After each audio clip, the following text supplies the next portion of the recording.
ಧಾರಾಕಾರ ಮಳೆ ಆಗ್ತಾ ಇದು ನದಿ ತೊರೆಗಳು ಉಕ್ಕಿ ಹರಿತಾ ಇದೆ. ಇದು ಮುಕ್ತಾ ಇರುವ ಜಲಪಾತಗಳು ಪ್ರವಾಸಿಗರನ್ನ ಕೈ ಬೀಸಿ ಕರೀತಾ ಇದೆ. ಅದರ ಒಂದು ವರದಿ ನಿಮ್ಮ ಮುಂದೆ.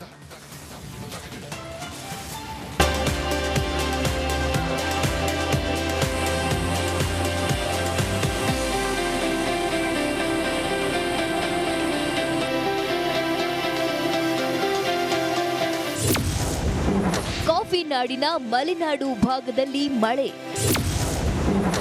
ಜಲಪಾತಗಳಿಗೆ ಜೀವ ಕಳೆ ತಂದ ವರುಣ. ಕಾಫಿ ನಾಡು ಚಿಕ್ಕಮಗಳೂರು ಜಿಲ್ಲೆಯ ಮಲೆನಾಡು ಭಾಗದಲ್ಲಿ ವರುಣ ಆರ್ಭಟಿಸುತ್ತಿದ್ದಾನೆ.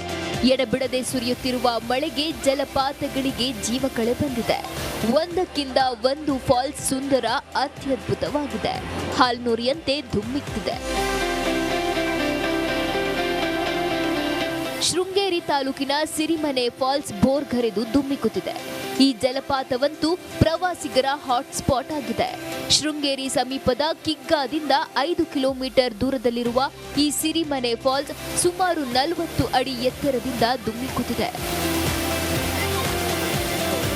ಚಿಕ್ಕಮಗಳೂರು ತಾಲೂಕಿನಲ್ಲಿರುವ ಈ ಜರಿ ಜಲಪಾತವನ್ನ ಮಜ್ಜಿಗೆ ಜಲಪಾತ ಅಂತ ಕರೀತಾರೆ. ಇದೊಂದು ಸುಂದರವಾದ ಜಲಪಾತವಾಗಿದ್ದು ಚಿಕ್ಕಮಗಳೂರಿನ ಮಂದಿಯ ಪಿಕ್ನಿಕ್ ಹಾಟ್ಸ್ಪಾಟ್ ಆಗಿದೆ.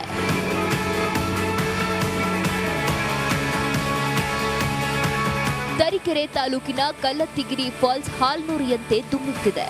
ಉಕ್ಕಿ ಹರಿಯುತ್ತಿರುವ ನೀರಿನಲ್ಲಿ ಪ್ರವಾಸಿಗರು ಎಂಜಾಯ್ ಮಾಡ್ತಿದ್ದಾರೆ.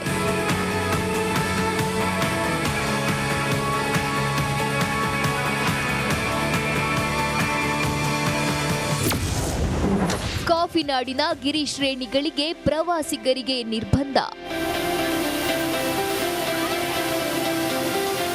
ಕಾಫಿ ನಾಡಿನ ಗಿರಿ ಶ್ರೇಣಿಗಳಲ್ಲಿ ವರುಣನ ಆರ್ಭಟ ಜೋರಾಗಿದೆ.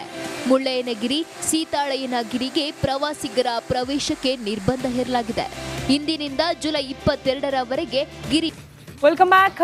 ವಾಲ್ಮೀಕಿ ನಿಗಮದ ಬ್ರಹ್ಮಾಂಡ ಭ್ರಷ್ಟಾಚಾರ ಪ್ರಕರಣಕ್ಕೆ ಸಂಬಂಧಪಟ್ಟಂತೆ ಮಾಜಿ ಮಿನಿಸ್ಟರ್ ನಾಗೇಂದ್ರ ನಂತರ ಇದೀಗ ಅವರ ಪತ್ನಿಗೂ ಕೂಡ ಇಡಿ ಶಾಕ್ ಕೊಟ್ಟಿದೆ. ನಾಗೇಂದ್ರ ಅವರ ಪತ್ನಿಯನ್ನ ವಶಕ್ಕೆ ಪಡೆದಿದ್ದಾರೆ ಇಡಿ ಅಧಿಕಾರಿಗಳು. ಜಾಲರ್ಸ್ ಕಾಲೋನಿ ಮನೆಯಲ್ಲಿ ಮಂಜುಳಾ ಅವರನ್ನ ವಶಕ್ಕೆ ಪಡೆಯಲಾಗಿದೆ. ಮಂಜುಳಾ ಅವರ ಹೆಸರಲ್ಲೂ ಕೂಡ ನಾಗೇಂದ್ರ ಅವರು ಹಣಕಾಸಿನ ವಹಿವಾಟನ್ನ ಮಾಡಿದ್ರು. ಹಣದ ಮೂಲವನ್ನ ಪ್ರಶ್ನೆ ಮಾಡಲಿದ್ದಾರೆ ಅಧಿಕಾರಿಗಳು. ಅವ್ಯವಹಾರ ಸಮಯದಲ್ಲಿ ಪತ್ನಿ ಬ್ಯಾಂಕ್ ಖಾತೆಗೆ ಹಣ ವರ್ಗಾವಣೆ ಆಗಿರುವ ಬಗ್ಗೆ ಮಾಹಿತಿ ಸಿಕ್ಕಿದೆ ಇಡಿ ಅಧಿಕಾರಿಗಳಿಗೆ. ಹೀಗಾಗಿ ಮಂಜುಳಾ ಅವರನ್ನ ವಶಕ್ಕೆ ಪಡೆದಿದ್ದಾರೆ ಇಡಿ ಅಧಿಕಾರಿಗಳು.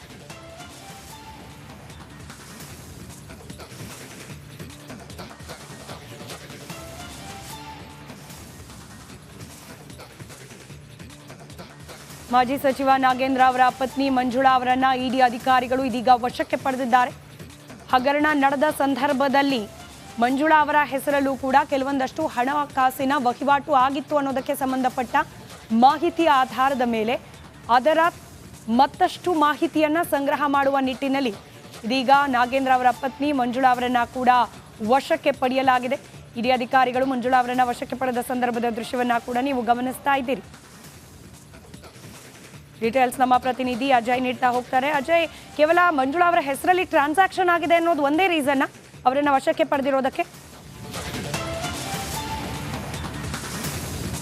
ಸ್ಮಿತಾ ರಂಗನಾಥ್, ಈಗಾಗಲೇ ಸಾಕಷ್ಟು ದಿನಗಳಿಂದ ಏನು ನಾಗೇಂದ್ರ ಅವರ ವಿಚಾರಣೆ ಕೂಡ ಇಡಿ ಮಾಡ್ತಾ ಇರುವಂಥದ್ದು. ಇಂತಹ ಸಂದರ್ಭದಲ್ಲೂ ಕೂಡ ಸಾಕಷ್ಟು ಬೆಳವಣಿಗೆಗಳು ಕೂಡ ಆಗಿರುವಂಥದ್ದು. ಆಗ ಅಂದರೆ ವಿಚಾರಣೆಯ ಸಂದರ್ಭದಲ್ಲೂ ಕೂಡ ತಮ್ಮ ಪತ್ನಿಯ ಹೆಸರನ್ನು ಕೂಡ ಹೇಳಿದ್ದಾರೆ. ಪ್ರಮುಖವಾದಂಥ ಅಂಶ ಅಂದರೆ ಇಲ್ಲಿ ಅವರ ಏನು ಅಕೌಂಟ್ ಟ್ರಾನ್ಸಾಕ್ಷನ್ ಏನಿದೆ ಅದನ್ನು ಕೂಡ ಈಗಾಗಲೇ ಹೇಳಿರುವಂಥದ್ದು. ಅಕ್ರಮ ಆಗಿರುವಂತಹ ಹಣದಲ್ಲಿ ಅವರ ಒಂದು ಅಕೌಂಟ್ಗೂ ಕೂಡ ಕೆಲವೊಂದು ಮೊತ್ತದ ಹಣ ಕೂಡ ವರ್ಗಾವಣೆ ಆಗಿದೆ ಅನ್ನೋದ್ರ ಬಗ್ಗೆ ಕೂಡ ಈಗಾಗಲೇ ಉಲ್ಲೇಖ ಸಿಕ್ಕಿರುವಂಥದ್ದು. ಈ ಒಂದು ನಿಟ್ಟಿನಲ್ಲೂ ಕೂಡ ಏನು ವಿಚಾರಣೆ ಮಾಡಿದಂತಹ ಇಡಿ ಅಧಿಕಾರಿಗಳಿಗೆ ಸ್ಟೇಟ್ಮೆಂಟ್ಗಳು ಕೂಡ ಈಗ ಬ್ಯಾಂಕ್ ಸ್ಟೇಟ್ಮೆಂಟ್ಗಳು ಕೂಡ ಸಿಕ್ಕಿರುವಂಥದ್ದು.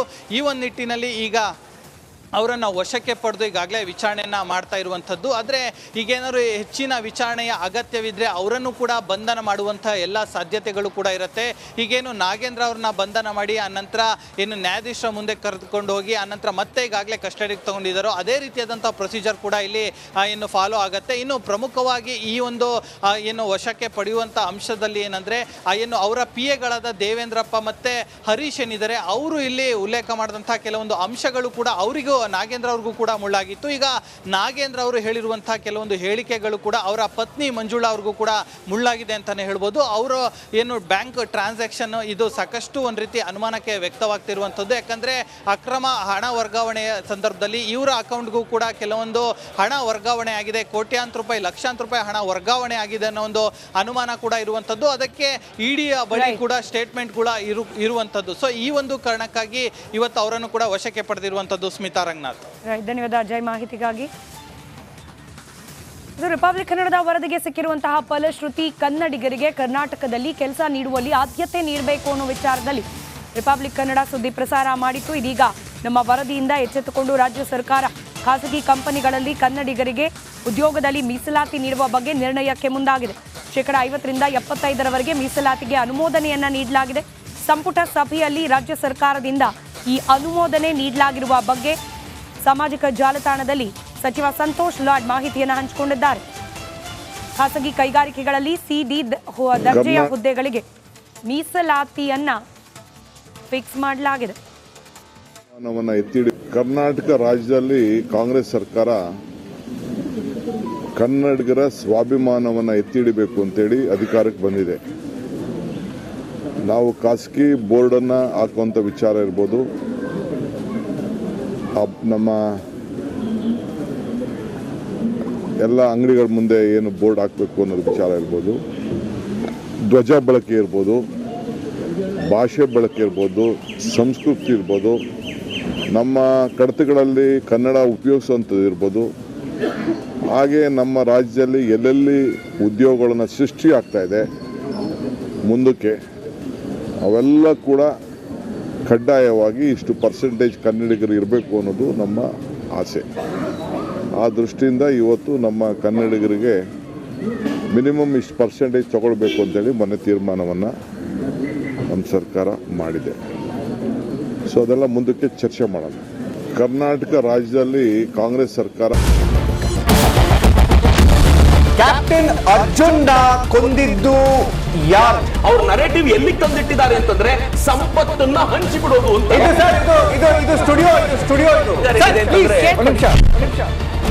ಟಿಪ್ಪು ಜಯಂತಿ ಮಾಡಕ್ಕೆ ಅವ್ರಿಗೆ ಖಂಡಿಸಿದ್ರು. Very nice. ಯಾರು ತಪ್ಪು ಮಾಡಿರೋದಿಲ್ಲಿ? ಓಲೈಕೆ ಹೇಳಿಕೆ ಇದು ಅಂತ ಹೇಳಿ ಯಾಕೆ ಪರಿಗಣಿಸಬಾರದು? I.N.I. ವೇದಿಕೆ ಇದು ಫೋಟೋ ಎಲ್ರಿಗೂ ಒಂದು ಟೈಮ್ ನಿಮ್ಮ ಸಮಯ ಮುಗಿದಿದೆ. ಅವ್ರು ಹೇಳೋಕ್ಕಿಂತ ಮುಂಚೆನೆ ಹೇಗೆ ಪ್ರತಾಪ್ ಸಿಂಹ ಪಾಸ್ ಕೊಟ್ಟಿದಂತ ಆಗ್ಲಿ ಡಿಕ್ಲೇರ್ ಆಗೋಗಿತ್ತು ಅಂತ ನನಗೊಂದು ಡೌಟ್ ಬಂತು. ಸಾಕು ನಿಲ್ಸಿ. ಕೆಟ್ಟ ಪದ ಬಳಕೆ ಕಾಂಬಿನೇಷನ್ ಇಟ್ಟಿಲ್ಲ ನಾವಿಲ್ಲಿ.